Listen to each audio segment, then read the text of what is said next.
Salut à tous et bienvenue sur cette nouvelle édition de votre journal Foot Quotidien. On démarre avec la Première Ligue et le club Manchester City qui a fait parler de lui lors des dernières heures du mercato. C'est une véritable saignée à Manchester City. Ederson quitte les Citizens pour rejoindre Fenerbahçe. Le Brésilien de 32 ans part à un an de la fin de son contrat pour un peu moins de 15 millions d'euros. Arrivé en 2017 pour 40 millions, il aura disputé 372 matchs, remporté 18 titres dont 6 Premier League et surtout une Ligue des Champions. Une légende de City s'en va.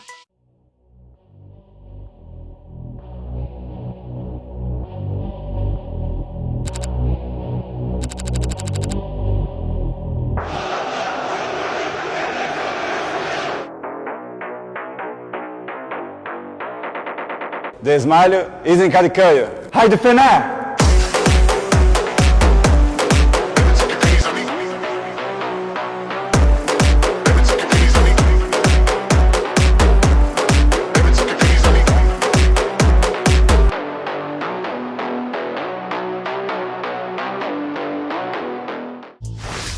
Autre départ, Manuel Akanji file en prêt à l'Inter Milan, montant de l'opération 2 millions d'euros avec une option d'achat à 15 millions, option qui pourrait devenir obligatoire si l'Inter est championne et si le Suisse dispute la moitié des matchs. Hello Interisi, can't wait to meet you. Hope to see you soon in the stadium and I'm looking forward to the season together. See ya. Enfin, Ilkay Gundogan a résilié son contrat avec City pour s'engager libre avec Galatasaray jusqu'en 2027. Le milieu allemand de 34 ans, capitaine historique et artisan majeur des succès récents, change de continent pour un dernier gros défi. 3 départs majeurs, City perd de gros cadres. We are the best, Galatasaray. Du coup, pour remplacer Ederson, c'est Gianluigi Donnarumma qui débarque chez les Citizens. L'Italien de 26 ans quitte le PSG, poussé vers la sortie après l'arrivée de Lucas Chevalier. City a déboursé 35 millions d'euros bonus compris pour le recruter, avec un contrat jusqu'en 2030 et un salaire de 12 millions annuels. Malgré une fin amère à Paris, Donnarumma restera comme l'un des héros du premier sacre en Ligue des Champions. Et le gardien italien reste mesuré au moment d'évoquer Luis Enrique. En conférence de presse ce mercredi, le nouveau gardien de Manchester City est revenu sur la gestion de son cas au PSG sans chercher la polémique. J'ai toujours eu une excellente relation avec lui. J'ai apprécié sa franchise avec moi. Déçu, je ne sais pas, chaque entraîneur a le droit de prendre ses propres décisions. Le soutien de mes coéquipiers m'a fait comprendre ce que j'ai apporté au PSG et c'est le plus important. Des propos apaisés, loin de toute rancune. Donnarumma préfère regarder vers l'avenir. Yohan Wissa a bien signé à Newcastle, mais ça s'est joué à un cheveu. Après la vente record d'Alexander Isak à Liverpool pour 150 millions d'euros, les Magpies ont investi un peu plus de 63 millions pour attirer l'attaquant de Brentford. Mais selon Sky Sports, le transfert a failli capoter. L'accord final a été validé seulement 30 secondes avant la fermeture du marché. Déterminé à rejoindre Newcastle, Wissa a bien cru voir son rêve s'envoler. Un deal in extremis digne d'un vrai film de mercato. Coup de théâtre à Crystal Palace, avec le dossier Marc Guéhi, le défenseur anglais de 25 ans devait filer à Liverpool pour 40 millions d'euros. Visite médicale réussie, documents prêts, mais tout a capoté à la dernière minute. Et selon Sky Sports, c'est l'entraîneur Oliver Glasner qui a mis son veto. L'Autrichien voulait un remplaçant immédiatement opérationnel. Après l'échec de la piste Igor, parti à West Ham, il a fait pression sur ses dirigeants pour garder son capitaine. Mais cette décision a eu un effet boomerang. D'après The Times, Guéhi l'a très mal vécu. Sous contrat jusqu'en 2026, il aurait déjà décidé de quitter Palace libre à la fin de la saison. Pas question de prolonger et Liverpool reste à l'affût. Un bras de fer qui pourrait coûter cher aux Eagles. On file maintenant en Liga et plus précisément dans le sud de l'Espagne à Séville. Le Betis a frappé encore un joli coup sur cette toute fin de mercato. Après la signature d'Antony, le club andalou a enregistré l'arrivée de Sofiane Amrabat. Le milieu défensif marocain de 29 ans débarque en prêt sans option d'achat en provenance de Fenerbahçe. Une recrue solide pour renforcer l'entrejeu sévillan. Séville se construit une belle armada. Justement, mardi, le club présentait Anthony devant les supporters. Et le moins que l'on puisse dire, c'est que le joueur vit un nouveau départ plein d'émotions. Transféré pour 25 millions d'euros en provenance de Manchester United, l'ailier brésilien n'a pas pu retenir ses larmes lors de son discours. J'ai parlé avec ma mère et ma sœur qui sont au Brésil et je pleurais de joie d'avoir signé ici à cause de ce qui s'est passé à Manchester. Je suis le seul à savoir à quel point cela a été difficile de m'entraîner séparément, mais cela fait partie de la vie. Je savais que ce moment incroyable allait arriver. Ce sont des choses qui appartiennent au passé et je suis maintenant avec vous tous au Betis. Pour moi, c'est un rêve. Des mots forts, une renaissance. Anthony espère enfin retrouver le sourire. Coup de froid pour l'Athletic Bilbao, un accord total avait été trouvé lundi pour rapatrier Aymeric Laporte depuis Al Nasser avec un contrat jusqu'en 2028, mais le deal est en train de capoter. Selon Marca, la FIFA a confirmé que les documents envoyés par le club saoudien sont arrivés après la fermeture du marché en Espagne. Résultat, l'opération sous cette forme paraît tout simplement impossible. Laporte reste donc lié à Al Nasser jusqu'en 2026. Une énorme désillusion pour Bilbao. On poursuit avec la Ligue 1 où l'OM a continué d'animer le mercato même après sa fermeture officielle. Ce mardi, le club phocéen a annoncé l'arrivée de Matt O'Reilly. Le milieu danois de 24 ans en provenance de Brighton débarque sous la forme d'un prêt sans option d'achat. Dans son communiqué, l'OM a dressé un portrait flatteur. Aujourd'hui, à 24 ans, Matt O'Reilly est peut-être l'un des secrets les mieux gardés d'Europe. Un joueur sans fracas, sans paillettes, mais avec une élégance rare, un pied gauche soyeux et cette capacité à faire le lien entre les lignes.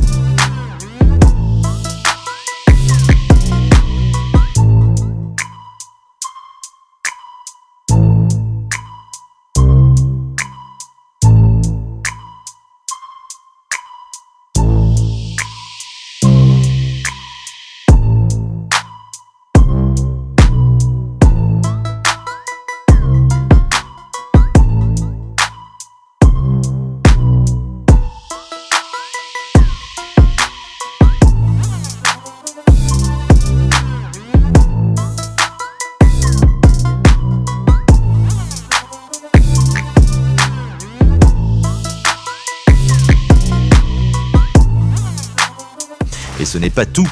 Naïef Aguerd est officiellement marseillais. Le défenseur marocain arrive de West Ham pour 23 millions d'euros, avec un contrat jusqu'en 2030, une recrue solide pour une défense déjà renforcée par Pavard et Emerson Palmieri. Pendant que Derek Cornelius a pris la direction des Rangers, l'OM frappe encore très fort et son effectif prend une toute nouvelle dimension.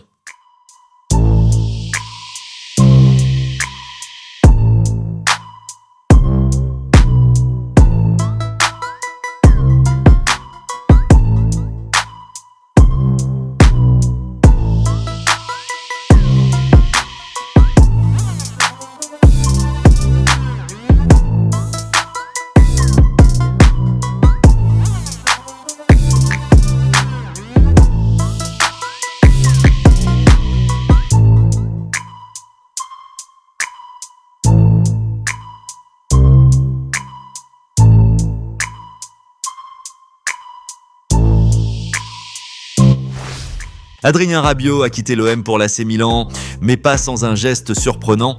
Transféré pour 10 millions d'euros bonus compris, le milieu français devait toucher 30% de l'opération grâce à un accord avec Marseille. Mais selon la Gazzetta dello Sport, l'ancien Parisien a renoncé à la moitié de cette somme pour faciliter les négociations.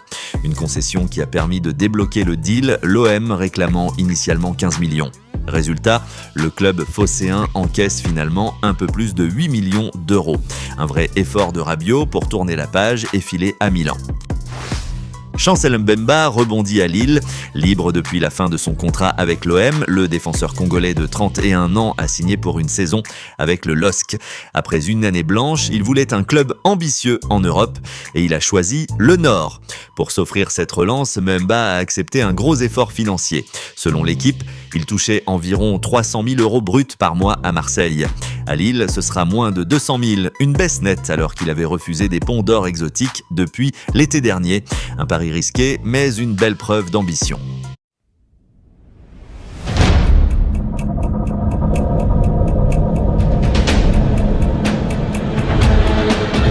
C'est chaque terrain, j'avance pour gagner.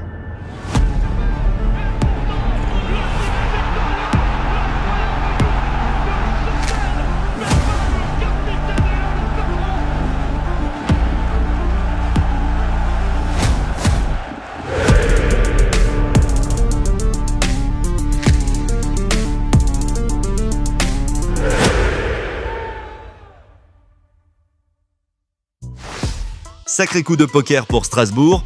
Julio Enciso devait initialement coûter près de 20 millions d'euros en provenance de Brighton.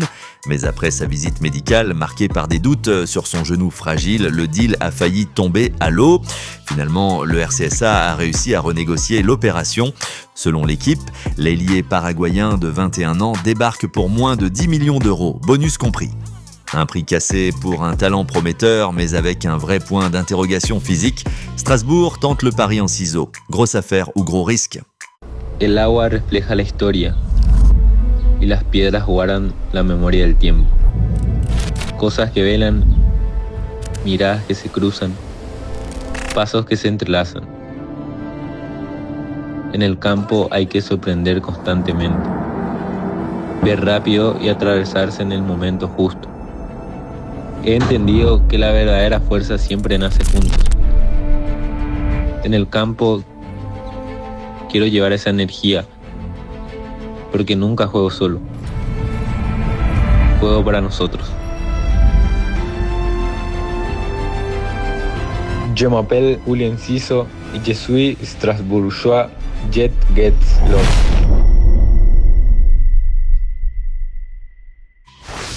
Direction maintenant la Serie A où l'Atalanta Bergame a réussi à conserver son joueur star cet été.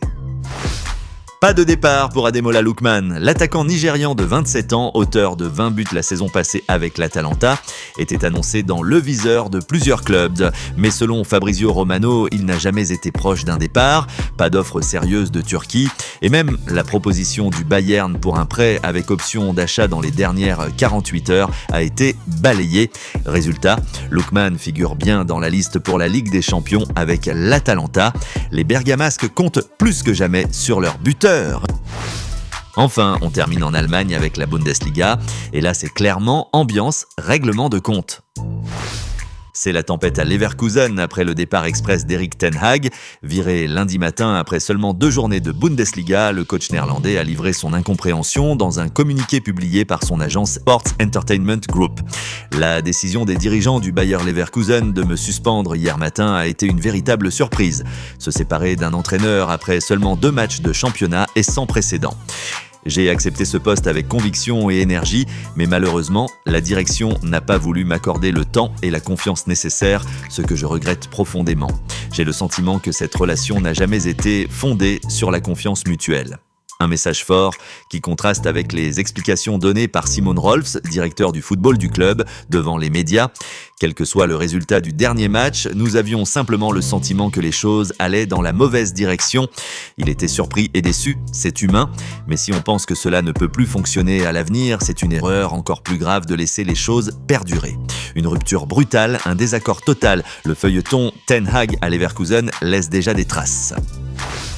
Voilà pour les actus de la journée. Avant de se quitter, place à la question du jour. Selon vous, Gianluigi Donnarumma a-t-il les qualités pour s'imposer sous Pep Guardiola ? Dites-le moi en commentaire, je lirai vos avis avec attention. Merci à tous pour votre soutien. Abonnez-vous à Foot Quotidien si ce n'est pas encore fait et activez la cloche pour ne rien rater de l'actu foot. On se retrouve dès demain pour une nouvelle édition. Ciao !